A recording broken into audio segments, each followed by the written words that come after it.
اللهم صل على محمد وعلى آل محمد كما صليت على إبراهيم وعلى آل إبراهيم إنك حميد مجيد اللهم بارك على محمد وعلى آل محمد كما باركت على إبراهيم وعلى آل إبراهيم إنك حميد مجيد সকলে পড়ি বালাগালোলা বিকামালিহি কাশাফাত তুজা বিজামালিহি হাসনাত জামিউ খিসালিহি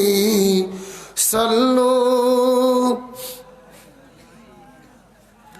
শুধু ঘোষা রবিচারে মধুজুয়া দুর্নীতি ব্যবিচারে নারী ধর্ষণ মানুষ খুনে জ্বলছে বাংলার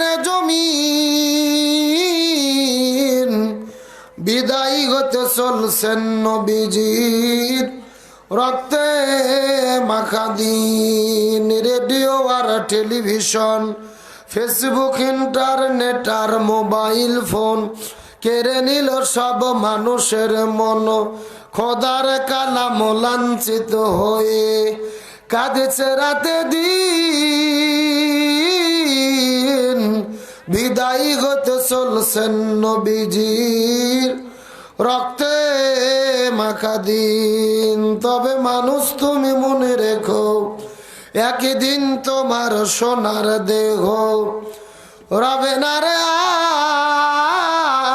আর মাটির দেহ মাটির সাথে মিশবে রে ধুলায় কিসের টাকা কিসের বাড়ি কিসে জমিদারি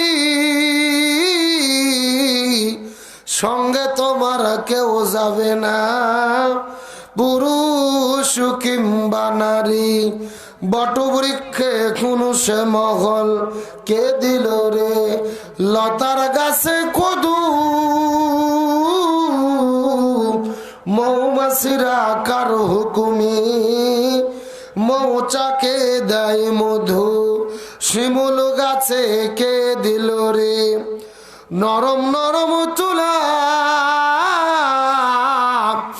চৈত্র মাসে কারো হুকুমি জমিন মাঝে ধুলা পাখির কণ্ঠে কি দিল রে মিষ্টি মধুর গান চিন্তা করে দেখ রে মানুষ সবই মহান আল্লাহ তাআলার দান লা ইলাহা জোরে লা ইলাহা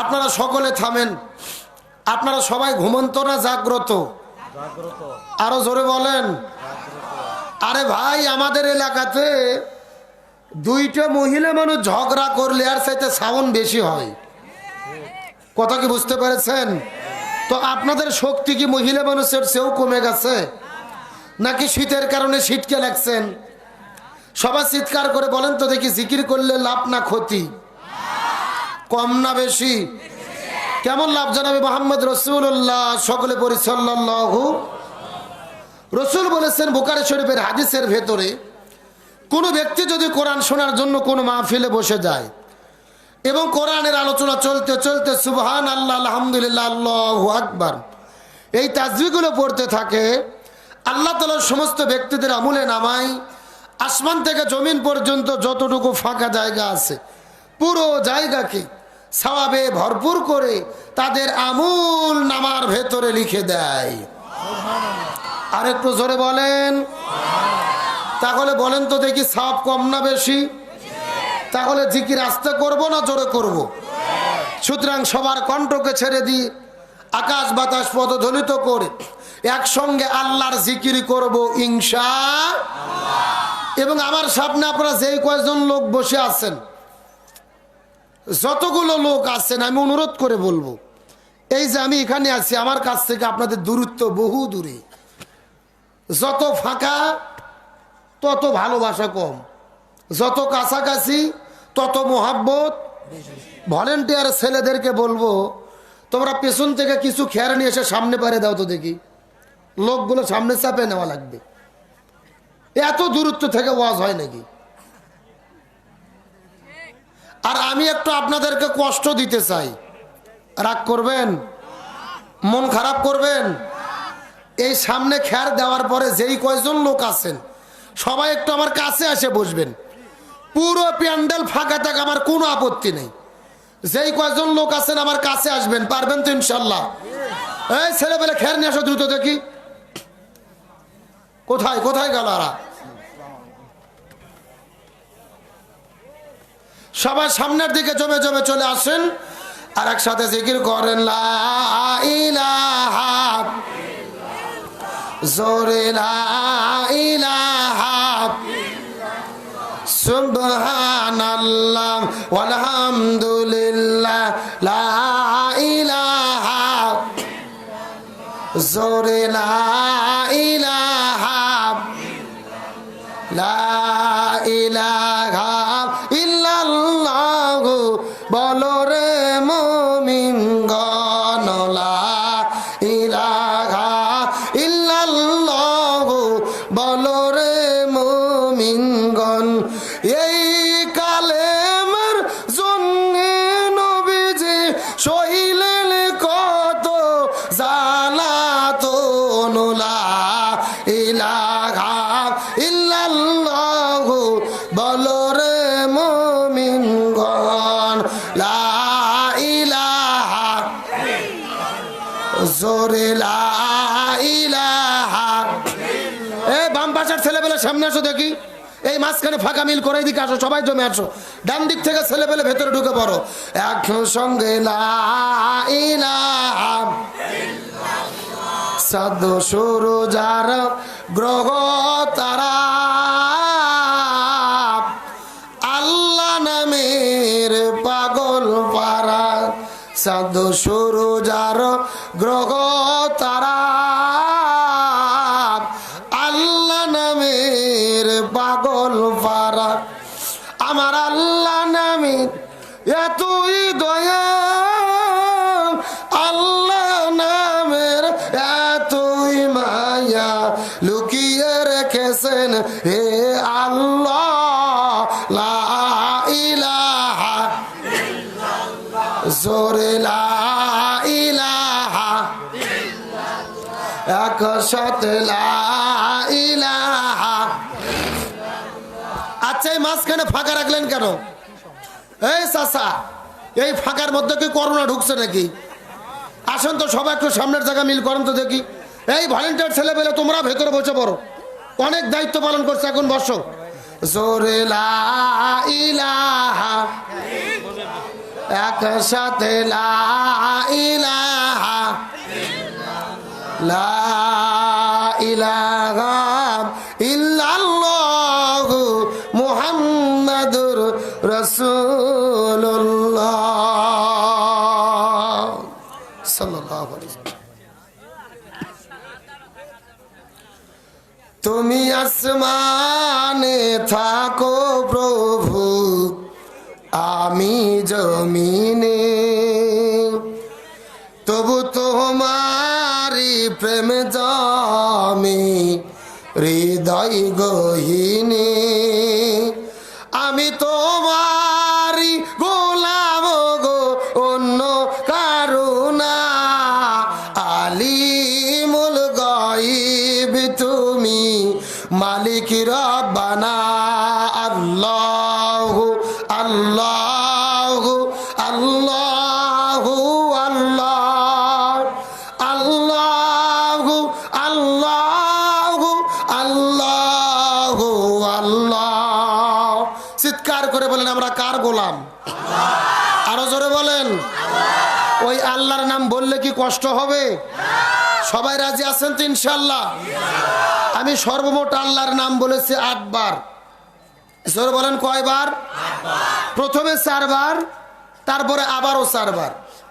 আমি কিভাবে বলি আগে শোনার চেষ্টা করবেন, তারপরে সবাই মিলে বলবেন ইনশাআল্লাহ। আগে শোনেন আমি কিভাবে বলি। আল্লাহু আল্লাহু আল্লাহু আল্লাহ, আল্লাহু আল্লাহু আল্লাহু আল্লাহ। শুনেছেন? চিৎকার করে সবাই আল্লাহু আল্লাহু আল্লাহ, আল্লাহু আল্লাহু আল্লাহু। তুমি আরশে থাকো প্রভু, আমি জমিনে, তবু তোমারি প্রেম জমে হৃদয় গহীনে। আমি তোমারি গোলাম গো, অন্য কারো না। আলিমুল গায়ব তুমি, মালিক রব্বানা। আল্লাহু আল্লাহু আল্লাহ, আল্লাহু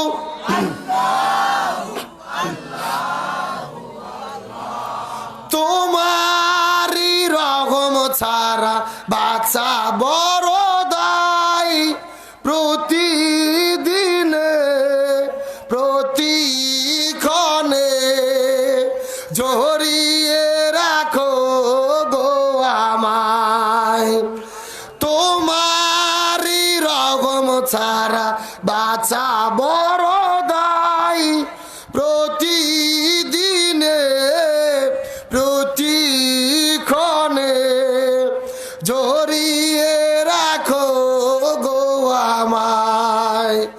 কত শত ভুল মাফ করে দাও, জানা কি অজানাই। আমি তোমার গোলাম গো, অন্য কারো না। আলিমুল গায়ব তুমি, মালিক রব্বানা। আল্লাহু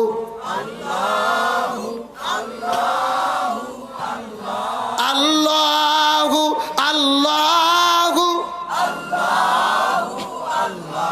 তুমি আসমানে থাকো প্রভু, আমি জমিনে, তবু তোমারি প্রেম জমে হৃদয় গহীনে।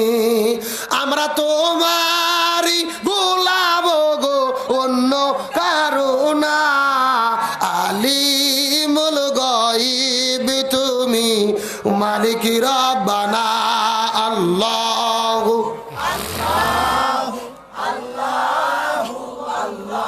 আল্লাহু আল্লাহু আলহামদুলিল্লাহ।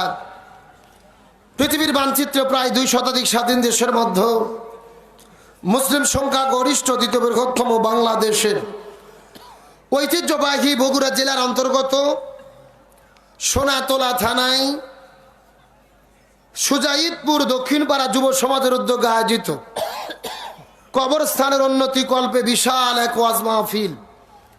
আজকের মাহফিলের সম্মানিত সুযোগ্য সভাপতি মহান আল্লাহ তাআলা যাকে সম্মানিত সভাপতির আসনে কবুল করেছেন, এলাকার সর্বজন শ্রদ্ধাভাজন ব্যক্তিত্ব সোনাতলা উপজেলা আওয়ামী লীগের সম্মানিত সাবেক সাধারণ সম্পাদক, সোনাতলা সদর ইউনিয়ন পরিষদের সম্মানিত সুযোগ্য সাবেক চেয়ারম্যান, বীর মুক্তিযোদ্ধা জনাব মোহাম্মদ মাহবুবুল আলম বুলু সাহেব, ইনি কি উপস্থিত আছেন? আমরা সম্মানিত সভাপতির জন্য দোয়া করি, আল্লাহ তাআলা তাকে হায়াতি তাইয়্যিবা সিয়াদি কুল্লিয়া দান করুক, সকলে পড়ি আমিন। আজকে মাহফিলের সম্মানিত আমন্ত্রিত উলামায়ে কিরাম, বিশেষ করে আমি আসার পূর্ব মুহূর্ত পর্যন্ত কোরআন এবং হাদিসের আলোকে জেনার অত্যন্ত গুরুত্বপূর্ণ আলোচনা করে শোনালেন। বিশেষ করে আমার পূর্বে আলোচনা করেছেন আধুনিক ইসলামী চিন্তাবিদ, আলোড়ন সৃষ্টিকারী ধারাবাহিক আলোচক, শিকারপুর ডিইউ আলী মাদ্রাসার সম্মানিত আরবি প্রভাষক, সারা বাংলাদেশে ঘুরে ঘুরে এরকম বড় বড় মাহফিলে যিনি প্রধান বক্তা হিসেবে আলোচনা করেন, আমার অত্যন্ত কাছের প্রিয় ভাই মাওলানা মোহাম্মদ রায়হানুল ইসলাম সালিহি। প্রিয় ভাইয়ের জন্য দোয়া করে আল্লাহ তাআলা তার সুমধুর কণ্ঠকে সারা বিশ্বের জন্য কবুল করুক, সকলে বলেন আমিন। আলোচনাটাকে ধন্য করেছেন আমার প্রিয় ভাই রংপুর থেকে আগত হাফেজ কারি মাওলানা মোহাম্মদ তরিকুল ইসলাম। আল্লাহ তাআলা প্রিয় ভাইয়ের কণ্ঠকেও কবুল করুক, বলেন আমিন। আমরা প্রথমেই দোয়া করি সুজাইদপুর দক্ষিণপাড়া যুব সমাজের জন্য। এই যুবকরা চাইলেই যাত্রার আয়োজন করতে পারত, কনসার্ট করতে পারত, কিন্তু তারা না করে কোরআনের মাহফিল করেছেন কার সন্তুষ্টির জন্য? আরো জোরে বলেন। আমরা দোয়া করি আল্লাহ তাআলা এই যুবকদেরকে জান্নাতি যুবক হিসেবে কবুল করুক, বলেন আমিন। মঞ্চ উপস্থিত বিভিন্ন শ্রদ্ধাভাজন ব্যক্তিবর্গ, আমার সামনে উপস্থিত দিনদার পরেশগার ইমানদার মোত্তাকি ভাইরা, পর্দার অন্তরালে আমার মা বোনেরা আছে না নাই? আরো জোরে বলেন আছে না নাই?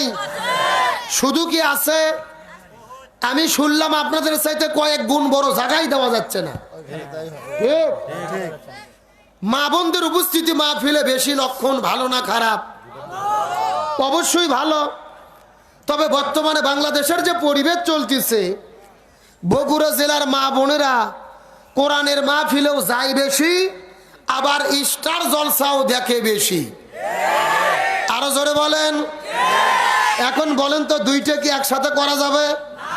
ভাই আপনি ছেলে হন না হলে বিয়ে হন, হিজড়ে হওয়ার কোনো সুযোগ। যারা কোরআনের মাহফিলেও যায়, আবার যাত্রার প্যান্ডেলেও যায়, কোরআনের মাজলিসেও বসে, স্টার জলসাও দেখে, ইয়ারাও যা হিজড়েও তাই। এখন আপনারা বলেন, আপনারা কি হিজড়ে মার্কা মুসলমান হতে চান? তাহলে আমরা যেহেতু জান্নাতের বাগানে এসেছি, ফেরেশতাদের মাহফিলে এসেছি, আমরা কোনো শয়তানের মাহফিলে যাব না। আমার সামনে উপস্থিত দিনদার পরেশগার ইমানদার মোত্তাকি ভাইরা, সকলের প্রতি শ্রী মোতাবেক শুভেচ্ছা জ্ঞাপন করে এই মুহূর্তে জানতে চাচ্ছি আপনারা সকলে কেমন আছেন? আলহামদুলিল্লাহি রাব্বিল। যে আল্লাহ তাআলা দয়া করে, মায়া করে, মহব্বত করে, আরবের ঘুম থেকে পৃথক করে কোরআনের মহব্বতে জান্নাতের বাগানে আসার এবং বসার মতো তৌফিক দান করলেন, সে আল্লাহর প্রতি আপনারা খুশি না বেজার? কম না বেশি? যদি হয়ে থাকেন খুশি, মুখে নিয়ে হাসি, উঁচু করে কাল্লা সকলে একসঙ্গে পড়ছি আলহামদুলিল্লাহ। আরো জোরে বলি আলহামদুলিল্লাহ। রব্বানা লাকাল হামদ হামদান কাসীরান তাইয়িবান মুবারাকান ফীহি। আমরা প্রশংসা আদায় করলাম কার? আরো জোরে বলেন কার? প্রশংসা পাওয়ার একমাত্র যোগ্য মালিক কে? ইবাদত করব কার? দাসত্ব করব কার? গোলামি করব কার? আইন মানব কার? প্রশংসা করলাম কার? লাভ হলো কার? আল্লাহর। বগুড়া জেলার কোন লোক যদি আল্লাহর প্রশংসা আদায় না করে, আল্লাহর কি খুব বেশি ক্ষতি হয়ে যাবে? আল্লাহর পাওয়ার কমে যাবে? তাহলে চিৎকার করে বলেন প্রশংসা আদায় করলে কার লাভ? আমাদের বলেন না, বলেন আমার লাভ। জোরে বলেন কার লাভ? তাহলে বলেন আমরা নিজেরা নিজেদের লাভ চাই কি চাই না? খুশি হয়ে চিৎকার করে বলতেছে আলহামদুলিল্লাহ। সম্মানিত উপস্থিত হাজিরিন, এই মাহফিল আমাকে দাওয়াত দেওয়া হয়েছে, আমার প্রিয় ভাই রায়হানুল ইসলাম সালিহিকে দাওয়াত দেওয়া হয়েছে। বিশাল বড় প্যান্ডেল করেছেন, প্রচার করেছেন, মাইকিং করেছেন। আশেপাশের যত গ্রাম আছে, প্রতিটা গ্রামের সমস্ত মানুষ যদি এই মাহফিলে আসতো, এখানে কি বসার জায়গা হতো? এখানে সবাইকে আসতে পেরেছে? আল্লাহ যাদেরকে কবুল করেছে তারাই আসতে পেরেছে। কথা কোন ঠিক কিনা? এমনও মানুষ আছে বাড়ি থেকে বের হয়েছে মাহফিল আসার নিয়ত করে, কিন্তু ভেতরে ঢুকতে পারে নাই। ওই মেলার মধ্যে ঘুরতেছে, রাস্তাঘাটে ঘুরতেছে, আছে না নাই? আচ্ছা বলেন তো দেখি, এই জায়গাতে কোরআনের মাহফিল না হয়ে যদি মমতাজের কনসার্ট হইতো, ফাইটা যায়, জোড়া দেওয়ার বুদ্ধি নেই, রূপ ভানে না আছে, কোমর দুলাইয়া ঝাঁকি হতো, যুবকদের মাইক দিয়ে ঢাকা লাগতো, যুবকদের ভিড়ের ঠেলাই বুড়ো মানুষেরা বসার জায়গা পেত না। কতক্ষণ ঠিক কিনা? এই জন্য যুবকদেরকে বলবে, যুবকেরা জীবনে বউরাত্রি পার করেছো ফ্রি ফায়ার গেম খেলে, বউরাত্রি পার করেছো মেসেঞ্জারে চ্যাটিং করে, আজকে কোরআনের মহব্বতে একটা ঘন্টা তোমরা মাহফিলে বসে যাও, তোমাদের নসিব খুলে যাবে। কথা বলেন ঠিক কিনা? তবে কমিটি আমাকে বারবার বলছে, হুজুর অসংখ্য মানুষ রাস্তাঘাটে ঘুরে বেড়াচ্ছে, আপনি একটু এদেরকে ডাকেন, এদেরকে অনুরোধ করেন, এদেরকে একটু তেল মারেন। কি মারেন? আমি বলছি না, তেল মারে ওয়াজ শুনানোর বক্তা আমি না। ওদের মন চাইলে ওয়াজ শুনবে, না চাইলে বাড়িতে যাবে। কথা কন না কে? আমার দিকে লক্ষ্য করেন, আমার নবীজি হাদিসের মধ্যে বলেছেন, এই কোরআনের মাহফিলটা কোনো সাধারণ মাহফিল নয়, এই মাহফিলটা হলো জান্নাতের বাগান। জোরে বলেন, কিসের বাগান? তে আমার প্রশ্ন হলো, যাত্রার প্যান্ডেল হলো শয়তানের বাগান, ওখানে যাওয়ার জন্য আপনার ডাকা লাগে না। আপনি যদি মুসলমানের বাচ্চা হয়ে থাকেন, কোরআনের মাহফিলে আপনাকে তেল মারে ডাকে আনা লাগবে কেন? এ কথা কন না কে? সুতরাং খুব সাবধান, আমি ডাকার বক্তা আমি নই।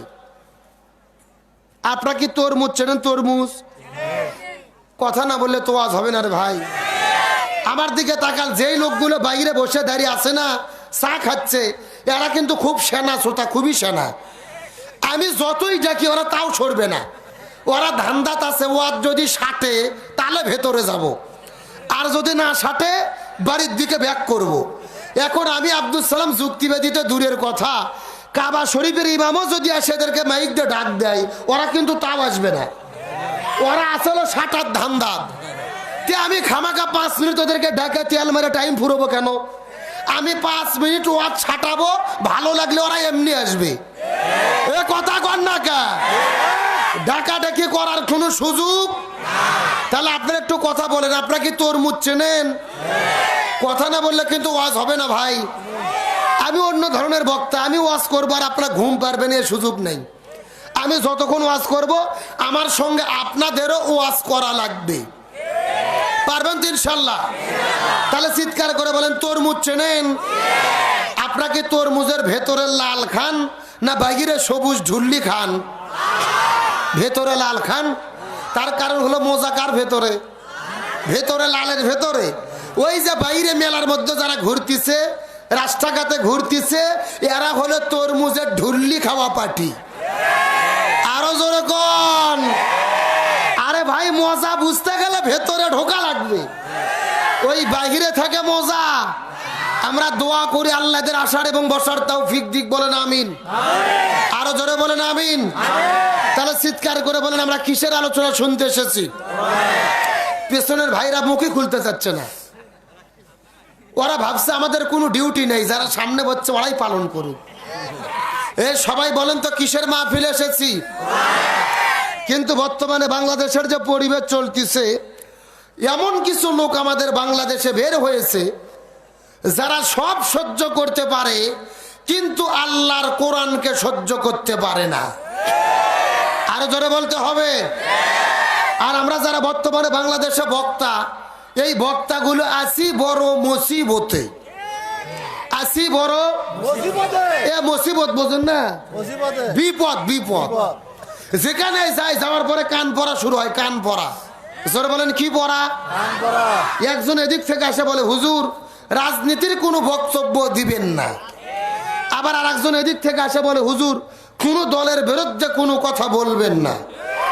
এমন কি আজকে যে আপনাদের মাহফিলে এসেছি, অনেকেই বলেছে, হুজুর বর্তমানে বগুড়ার অবস্থা কিন্তু মারাত্মক খারাপ, সুতরাং হিসেব করেই কথা বলা দরকার। এখন আমি আপনাদেরকে জিজ্ঞাসা করি, বলেন তো দেখি, এটা কি কোনো রাজনীতির মাহফিল? দলীয় মাহফিল? এটা কিসের মাহফিল? আরো জোরে বলেন। এই মাহফিলে সব দলের লোক আছে না নাই? আওয়ামী লীগের লোক কথা কয় না। এলাকাত কি সব রাজাকার আওয়ামী লীগ নাই?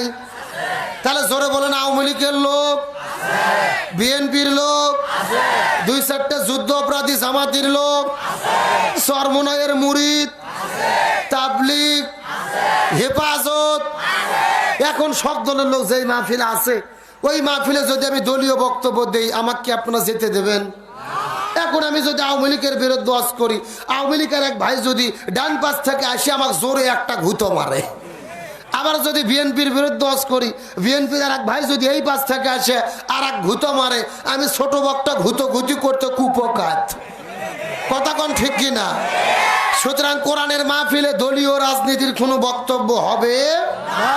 তবে কোরআনের মধ্যে যেই বক্তব্য আছে সেটা আমাকে বলতেই হবে। নবীর জীবনের মধ্যে যেই আদর্শের কথা আছে সেটা আমাকে বলতেই হবে। এখন কোরআনের কথা শুনতে গিয়ে, রসুলের আদর্শের কথা শুনতে গিয়ে আপনার শরীরে যদি চুলকানি শুরু হয়, মনে করতে হবে আপনার ভেতরে অ্যালার্জি, চুলকানি, ব্যারাম আছে। আরো জোরে বলেন, কথা ঠিক কিনা? সুতরাং কোরআনের মাহফিল এসেছে, কোরআনের হক কথা বলবো। আমি প্রধান বক্তা, আমার মন করা কোনো বক্তব্য হবে না, সভাপতির মন মতো বক্তব্য হবে না, প্রধান অতিথির মন মতো বক্তব্য হবে না, কমিটির মন মতো বক্তব্য হবে না। বক্তব্য হবে কোরআন থেকে, রসুলের সুন্নাহ থেকে। সুতরাং কোরআন সুন্নাহর হক কথা বলবো, হক পথে চলবো। প্রয়োজনে কোরআনের কথা বলতে গিয়ে, কোরআনের কথা শুনতে গিয়ে, কোরআনের পথে চলতে গিয়ে, কোরআনের আন্দোলন করতে গিয়ে নিজের জীবনের সর্বোচ্চ বিলিয়ে দেব। কোনো বাতিলের কাছে মাথা নত করবো না। কারা কারা রাজি আছেন? দুটো হাত আল্লাহকে তুলে দেখান।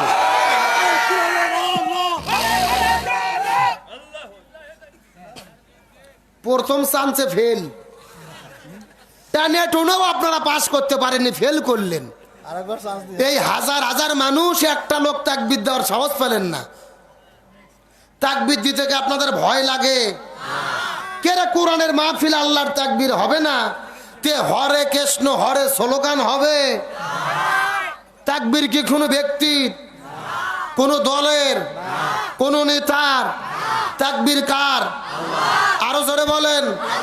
ওই আল্লাহ নিজেই কোরআনের মধ্যে বলেছে, ওয়া রব্বাকা ফাকাব্বির, তোমরা আল্লাহর নামের তাকবীর দাও। এখন আমি আপনাদের জিজ্ঞাসা করি, আল্লাহ যেটা হুকুম করে এটা সুন্নাত হয় না নফল হয়? বুঝে কোন, সুন্নাত না নফল? সকলে কি মনে করেন? ফরজ। তাহলে আমার ফতুয়া শোনেন, মুখস্থ করেন। নামাজ যেমন ফরজ, হজ যেমন ফরজ, রোজা যেমন ফরজ, একই রকম ভাবে আল্লাহর নামের তাকবীর দেওয়াও ফরজ। আরো জোরে বলেন। সুতরাং এই তাকবীরের বিরোধিতা যারা করে এরা কখনো মুসলমানের বাচ্চা হতে পারে না। দেখে দেন তো, মাঝখান থেকে একজন তাকবীর দেন তো দেখি।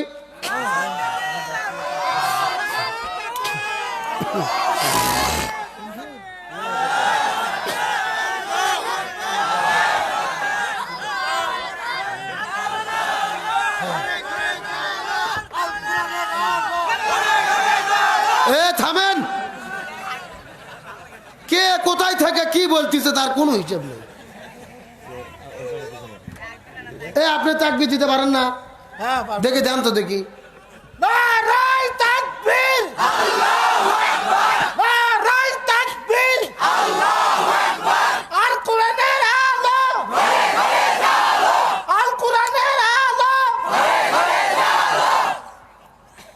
আলহামদুলিল্লাহ বলেন। আমাকে চা দেওয়ার দরকার নাই, এই ভাইয়ের মাঝে মধ্যে এক কাপ করে চা দেন। হ্যাঁ, তাকবীর যতক্ষণ ঠিক আছে ওয়াজ ততক্ষণ ঠিক আছে। এ কথা কন না কে? আর আমি চাই আর পরবর্তীতে মাঝখান থেকে একজন দাঁড়াবেন, একজন, সবাই না। একজন যখন তাকবীর দেবেন আর হাজার হাজার মানুষ একসাথে যখন তাকবীর দেবেন তখন পুরো এলাকা কাঁপিয়ে উঠবে। কথা কন ঠিক কিনা? এমনিতে শীত, আর আপনার যদি ঢিল মারেন তো ওয়াজ হবে কেমনে? শোনেন, বক্তা যত ভালোই হোক, সামনে যদি শ্রোতা ভালো না হয় ওয়াজ ভালো হওয়া সম্ভব। তাহলে সবাই বলেন আমরা কিসের আলোচনা শুনতে এসেছি? আরো জোরে বলেন। এই কোরআনের মধ্যে সবকিছু আছে না নাই? সুদের কথা, কথা কয় না। তোর এলাকাত কি সব সুদখোর নাকি? না সুদের ব্যবসা চলে না? এই পাশে নেই, আমার এখানে যারা তাদের সুদের ব্যবসা নেই। তাহলে জোরে বলেন, কোরআনের মধ্যে সুদের কথা, ঘুষের কথা, জিনার কথা, অর্থনীতি, সমাজনীতি, রাজনীতি, না না নাই নাই নাই নাই। বগুড়ার কোরআনে রাজনীতি নাই। কি মনে হয় আপনাদের আছে? তাহলে হুজুরদের কেন বলা হয় যে হুজুর আপনি রাজনীতির কথা বলবেন না? আপনারা এটা বলতে পারেন যে হুজুর আপনি বাংলাদেশের পচা রাজনীতির কথা বলবেন না, কিন্তু কোরআনে যেটা আছে ওটা আমার বলতে হবে না? এ জোরে বলেন, বলতে হবে না? আসেন, কোরআনের মধ্যে যে সব কিছু আছে আমরা বুঝবো কেমনে? অর্ধ পৃথিবীর খলিফা হযরত উমর ফারুক রাদিয়াল্লাহু তাআলা। এখানে তো বলা হয়নি হুজুর। হ্যাঁ এখানে তো বলা না, আপনি বুঝে পারেন নাই। এখানে কে বলছে আমি ওটা বলিনি। প্রথমে ছিলেন না তো ভুল বুঝতেছেন। আগে শোনেন, আপনারা তো বলছেন আমি তা বলিনি। মানে অনেক জায়গায় গেলে এমন বলা হয় না, এটা সব জায়গায় বলা হয় না, এটাও আপনাদের একটা ট্রেডিশন। আমি তো আপনাদের কথা বলি নাই। না, আমার গায়ে খুব লাগছে। না না, আপনি বলছেন আমি বলি নাই তো। ফ্রি ওয়াজ করেন, আপনি কোরআনের কথা বলেন, সারা রাত শুনবো। আল্লাহু আকবার বলেন। এরকম সভাপতি তো দরকার। আরেকটা কথা আমি শুনে দুঃখ পাইছি, এখানে নারায়ে তাকবীর শব্দ করা হচ্ছে না কেন? আমাকে লোক ভাত খায় আসেনি কেন? দেন তো তার তাকবীর দেন তো, আপনি কে দাঁড়া ধরে না? ওই তো আমি তাকবীর দিতে বলছি, একটা লোক নাই ভিতরে। একটা লোক এই তাকবীর দিতে পারে না? নারায়ে তাকবীর, নারায়ে তাকবীর, নারায়ে তাকবীর, আর কি চাই? আল্লাহু আকবার কোন? এইরকম সভাপতি তো দরকার, সে নিজেই তাকবীর দিচ্ছে আল্লাহু আকবার কোন। আল্লাহ তাআলা আজকের সভাপতিকে দিনের জন্য কবুল করুক, বলেন আমিন। আরো জোরে বলেন আমিন। তার বাবা মা পৃথিবী থেকে বিদায় নিয়ে চলে গেছেন, আমরা দোয়া করি আল্লাহ তাআলা তার বাবা মাকে জান্নাতের মেহমান হিসেবে কবুল করুক, বলেন আমিন। তাহলে কোরআনের মধ্যে যে সব কিছু আছে বুঝবো কেমনে? অর্ধ পৃথিবীর খলিফা হযরত উমর ফারুক, আপনাকে নাম শুনেছেন? হযরত উমর ফারুকের কাছে কিছু খ্রিস্টান পাদ্রীকে জিজ্ঞেস করে বলতেছে, অর্ধ পৃথিবীর খলিফা আমি তোমাদের কাছে 4টা প্রশ্ন করতে চাই। জোরে বলেন কয়টা? এই 4টা প্রশ্নের যদি তোমরা কোরআন থেকে উত্তর দিতে পারো, আমরা পাদ্রী কথা দিলাম আমরা কালেমা পড়ে মুসলমান হয়ে যাব। পাদ্রীরা হযরত উমর ফারুকের কাছে প্রশ্ন করতে চাইছে কয়টা? 4টা। আরো জোরে বলেন, আরো জোরে বলেন। অর্ধ পৃথিবীর খলিফা আমিরুল মুমিনিন হযরত উমর ফারুকের কাছে খ্রিস্টান পাদ্রী করে সে জিজ্ঞাসা করে বলে, মুসলমানের খলিফা আমরা তোমাদের কাছে 4টা প্রশ্ন করতে চাই। এই 4টা প্রশ্নের উত্তর যদি তোমরা কোরআন থেকে দিতে পারো, আমরা পাদ্রী কথা দিলাম কালেমা পড়ে মুসলমান হয়ে যাব। প্রশ্ন করবে কয়টা? 4টা। আরো জোরে বলেন। উমর ফারুক ডাকদা বলে, পাদ্রীরা রে, তোমরা প্রশ্ন করতে পারো। এমন সময় খ্রিস্টান পাদ্রীগুলো ডাকতে বলে, মুসলমানের খলিফা প্রথম নম্বর প্রশ্ন হলো ভালো করে বলো তো, এই পৃথিবীর এমন কোন জায়গা সেই জায়গাতে সূর্যের আলো একবার গেছে আর কিয়ামত পর্যন্ত যেতে পারবে না? ওই জায়গার নাম তোমরা কোরআন থেকে বলে দাও। তোমাদের কাছে 2 নম্বর প্রশ্ন হলো, এই পৃথিবীর এমন কোন 2 ভাই যারা একই দিনে জন্মগ্রহণ করেছে আবার একই দিনে একই সাথে মৃত্যুবরণ করেছে, অথচ এক ভাইয়ের চাইতে আর এক ভাই 100 বছরের বড়? চিৎকার করে বলেন কয় বছর? 100 বছর। আরো জোরে বলেন 100। এক ভাইয়ের চাইতে আর এক ভাই 100 বছরের বড়। ওই 2টা ভাইয়ের নাম তোমরা কোরআন থেকে বলে দাও। এই পৃথিবীর এমন কোন জায়গা যেই জায়গাতে সূর্যের আলো একবার গেছে আর কিয়ামত পর্যন্ত যেতে পারবে না? এই পৃথিবীর এমন কোন জেলখানা যেই জেলখানাও খাবার খায়, জেলখানার ভেতরের মানুষটাও খাবার খায়? আর 4 নম্বর প্রশ্ন হলো, এই পৃথিবীর এমন কোন কবর যেই কবরটাও জীবিত, কবরের ভেতরের মানুষটাও জীবিত? এই 4টা প্রশ্নের উত্তর যদি তোমরা কোরআন থেকে দিতে পারো, আমরা পাদ্রী কথা দিলাম কালেমা পড়ে মুসলমান হয়ে যাব। প্রশ্ন করছেন কয়টা? প্রথম নম্বর প্রশ্ন, এই পৃথিবীর এমন কোন জায়গা যেই জায়গাতে সূর্যের আলো একবার গেছে আর কিয়ামত পর্যন্ত যেতে পারবে না? সে জায়গার নাম তোমরা কোরআন থেকে বলে দাও। তোমাদের কাছে 2 নম্বর প্রশ্ন, এই পৃথিবীর এমন কোন 2 ভাই যারা একই দিনে জন্মগ্রহণ করেছে আবার একই দিনে একই সাথে মৃত্যুবরণ করেছে, অথচ এক ভাইয়ের চাইতে আর এক ভাই কত বছরের বড়? 100 বছরের বড়। ওই 2টা ভাইয়ের নাম তোমরা কোরআন থেকে বলে দাও।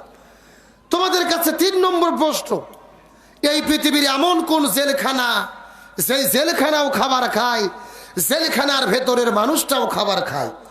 তোমাদের কাছে 4 নম্বর প্রশ্ন, এই পৃথিবীর এমন কোন কবর যেই কবরটাও জীবিত, কবরের ভেতরের মানুষটাও জীবিত? জোরে বলেন আল্লাহু আকবার।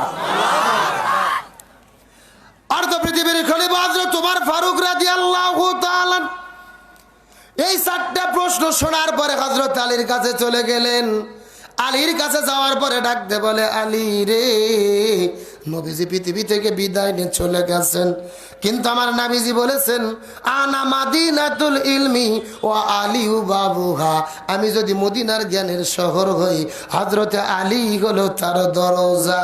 আলী রে, নবী পৃথিবী থেকে বিদায় নিয়ে চলে গেছে, কিন্তু তুমি হযরত আলী বেঁচে আছো। এই 4টা প্রশ্নের উত্তর তুমি কোরআন থেকে বের করে দিয়ে দাও। এমন সময় হযরত আলী এই কোরআন বের করে 4টা প্রশ্নের উত্তর দিয়ে দিল। সঙ্গে সঙ্গে পাদ্রীগুলো কালেমা পড়ে মুসলমান হয়ে গেল। এই 4টা প্রশ্নের উত্তর হযরত আলী কোরআন থেকে বের করে কি দিয়েছিল আমাদের জানতে মন চাই কি চায় না? আপনাকে জানতে চান? শেষ পর্যন্ত থাকবেন তো ইনশাআল্লাহ? দেখি থাকবেন না কারা কারা, একটু হাত উঠান। এই 2-4 জন হলো হুজুগে বাঙালি, যাই বলে আই রে তারই সাথে যাই রে, বোঝা শোনা নাই রে, এরকম হুজুগে বাঙালি হলে হবে না। সত্য সত্য শেষ পর্যন্ত আখির মোনাজাত পর্যন্ত কারা কারা থাকতে চান, 2টা হাত আল্লাহকে টান টান করে তুলে দেখান। লিল্লাহি তাকবীর। সাউন্ড হয়নি, আর টান টান উঠান তো দেখি। এই চাচা হাত উঠান দেখি, সব একটু গলা কাকার দেন দেখে। লিল্লাহি তাকবীর। আল কোরআনের আলো, আল হাদিসের আলো, দুনিয়ার মুসলিম, ইসলামের শত্রুরা, কোরআন আছে যেখানে, হাদিস আছে যেখানে, সুদ ঘুষ যেখানে, দুর্নীতি যেখানে, আলেম ওলামা যেখানে, লিল্লাহি তাকবীর। আলহামদুলিল্লাহ বলেন। যাক, এতক্ষণ বোঝা গেল যে সোনাতলা এলাকায় আজকে মাহফিল একটা হচ্ছে। কতক্ষণ ঠিক কিনা? আপনারা কিন্তু সবাই হাত তুলে ওয়াদা করলেন শেষ পর্যন্ত থাকবেন। এখন না থাকে যদি উঠে চলে যান, ওয়াদা ভঙ্গ করা কিসের লক্ষণ? আরো জোরে বলেন। আপনাকে মুনাফিক হতে চান? হতে চান কি চান না? মোনাজাতের আগে বোঝা যাবে। কিসের আগে? শুধু লক্ষ্য করে দেখেন মোনাজাতের আগে কারা কারা উঠে চলে যায়, মনে করবেন এরাই হলো ওই গ্রুপের লোক। এখন আপনারা যদি অনুমতি দেন, আমি সরাসরি কোরআন থেকে তাফসীর শুরু করতে চাই। আপনারা কি রাজি আছেন ভাই? সবাই আমার সঙ্গে পড়ে নাও।